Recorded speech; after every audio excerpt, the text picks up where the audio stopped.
Hey there everybody, my name is Jason Gold and I'm back with yet another episode of Investor Insights. Today we're talking about the importance of telling people about the prize that's at the end of the rainbow. So let's get started. The prize at the end of the rainbow? What exactly do we mean by this, Jason? Let me explain. The prize at the end of the rainbow refers to what I, as the investor in your company, get for giving you my money. Now you might say, Jason, you're not giving me your money. You're buying a stock in the open market. And I'd say, yes, but long ago, when you went public, someone gave you money. Those were primary shares. And now that person is selling it to me. So in essence, you have my money. So I, as an investor, am deeply rooted in your success. And I want to know, what do I get for being on board? When you buy a lottery ticket, you know what the payoff is. You spend $2 and you know what you can win if your numbers hit. If you buy a bond, you know what you get. You give them your money, you get the coupon, and then you get the principal back at the end. If you bet on a hand of blackjack, you also know what you get. You can lose the money that you put in, or you can get the same money back, or 1.5 times that money if you hit blackjack. The point is, you know what the prize at the end of the rainbow is. So my question is, why are companies so hesitant to tell their investors who've given them their money what they get? If it's clear from the lottery and blackjack and a bond what you get, why is it so often not clear to equity investors what they get for giving you their money? To me, these are all the same thing. And it's very obvious to me that investors just want to know, what are you doing with my money and what will I get back for sticking with you? See, investors are parting with their money, and if you're doing it right and listening to some of the advice that I'm giving you, you're telling them a story and you're bringing them along for the ride with you. And sometimes that ride might get bumpy. What you really want is for them to know where you're going.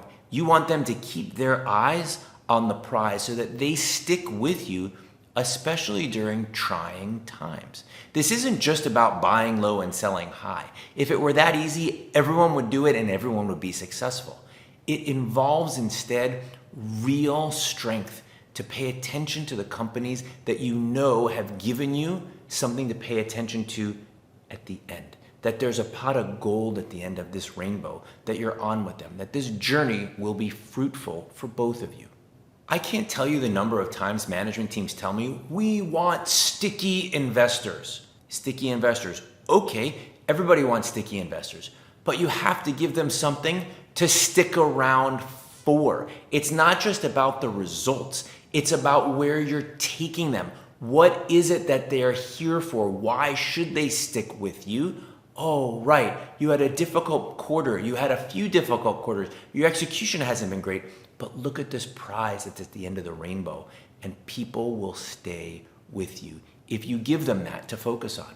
They're not going to stick with you because of your charm and your good looks. That's why people hire me, but that's not why they will stick with stocks.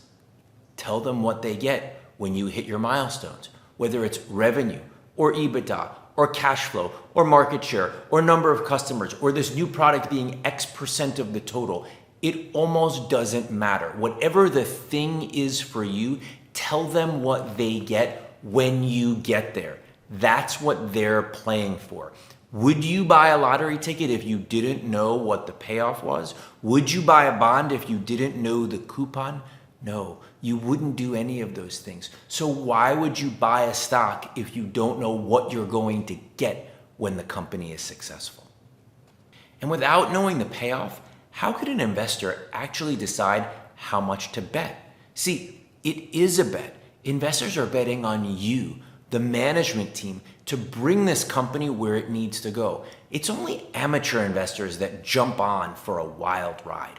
Real institutional investors, the sticky ones that everyone says they want, they're there because they have their eye on a prize, that the 2-year forward numbers are going to be something bigger than the street is modeling. That's what you need to be communicating to people. You need to entice people with a reward. Now, it's okay if you don't feel comfortable giving precise numbers, or if there's huge variability in what the outcome of those numbers could be. No one expects you to have a crystal ball. There are plenty of binary events that could happen between here and there. So it's okay to give people ranges. You can say to people, now, first of all, let's just be clear. I think that you should always be conservative in your ranges. But once you have ranges, it's okay to say to people, if everything goes well, this is where we'll be. If 50% of things go well, this is where we'll be. And if nothing goes well, this is where we'll be. At least give them the ability to understand what could happen to you. Because if you are hesitant to give them anything, they will be hesitant to bet on you because they don't know what their payoff could look like. Let them dream what is feasible, and then let them put their own probabilities attached to those ranges. But give them something. What you really don't want is someone whose expectations are 2 or 3 times what yours are. I have seen companies where investors think they're going to earn 2 or 3 times more than what is actually possible. That's actually a disaster waiting to happen.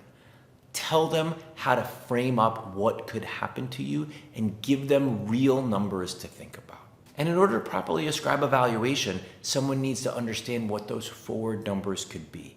You're really helping yourself by giving people the ability to understand what the prize at the end of the rainbow is. So that's it for now. As we approach earnings season and you're beginning to craft your scripts, ask yourself, have we given people something to focus on? Is there a prize at the end of the rainbow that someone can look at to understand what's going to happen to this company under a variety of scenarios? That's it for now. Thanks for tuning in again for another episode of Investor Insights. My name is Jason Golden. I look forward to seeing you back here again next time.